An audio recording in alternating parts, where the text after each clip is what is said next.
किसी ने बड़े कमाल की बात कही कि जिंदगी को शांति से जीने के सिर्फ दो तरीके हैं। पहला, माफ कर दो उन्हें जिन्हें आप भूल नहीं सकते, और दूसरा, भूल जाओ उन्हें जिन्हें आप माफ नहीं कर सकते। हाय गाइस, माय एफएम से मैं हूं आरजे कार्तिक। एक छोटी सी कहानी। ये कहानी एक ऐसे व्यक्ति की है जो ऑफिस में जॉब करता था, वर्क प्रेशर की वजह से बड़ा ही फ्रस्ट्रेटेड रहता था, घर आता था, सारा गुस्सा अपने बच्चों पर, बीवी पर निकाल देता था, झगड़ा करता था। और बच्चे जो थे, बीवी जो थी, इस बात से बड़ी परेशान रहती थी कि मतलब हमारे पतिदेव को हो क्या गया है। दिन भर इस बंदे को लगता था कि इसकी लाइफ का होना ना होना बराबर है। जब रिलेटिव्स के कॉल्स आते थे तो बात नहीं करता था ढंग से, वीडियो कॉल आते थे तो उठाता नहीं था।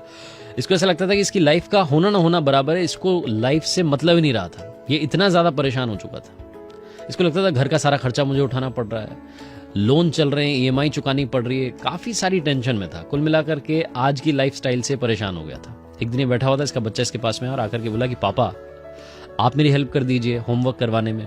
तो इसने अपना सारा गुस्सा बच्चे पर निकाल दिया, उसको डांट करके भगा दिया कि जाओ जाकर के अपने रूम में बैठो, मैं होमवर्क करवाने के लिए बैठा हूं यहाँ पर, मुझे अपना ऑफिस का काम करना होता है। बच्चा रुआंसा होकर के चला गया।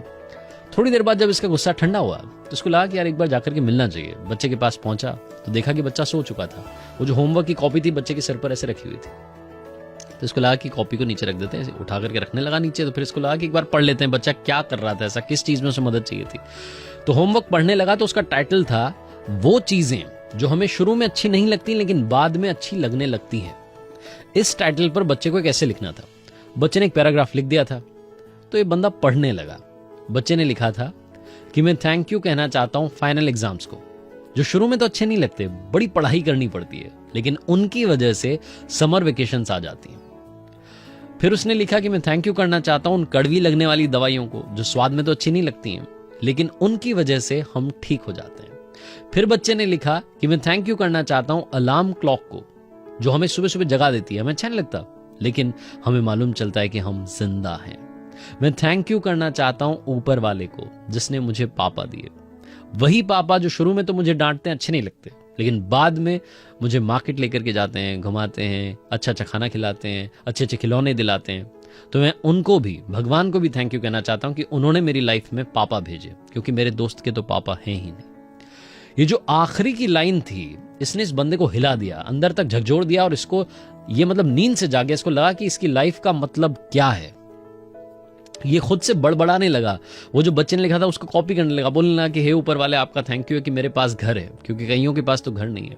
हे ऊपर वाले आपका थैंक यू कि मेरे पास में बच्चे हैं, बीवी है, परिवार है, क्योंकि कईयों के पास में तो परिवार ही नहीं है। हे ऊपर वाले आपका धन्यवाद कि मेरे पास में ऑफिस है, वर्क है, वर्क प्रेशर है, क्योंकि कईयों के पास में तो जॉब ही नहीं है।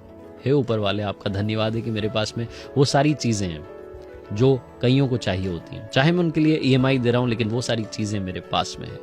हे ऊपर वाले आपका शुक्रिया कि आपने मुझे जिंदगी दी है, रिश्तेदार दिए हैं, कईयों के पास में तो वो भी नहीं होते हैं, दोस्त दिए हैं जो मुझे चाहे किसी भी टाइम कॉल कर देते हैं, लेकिन दोस्त दिए हैं जो कईयों के पास में नहीं होते हैं। इस बंदे को उस दिन अपनी लाइफ का मतलब समझ में आ गया।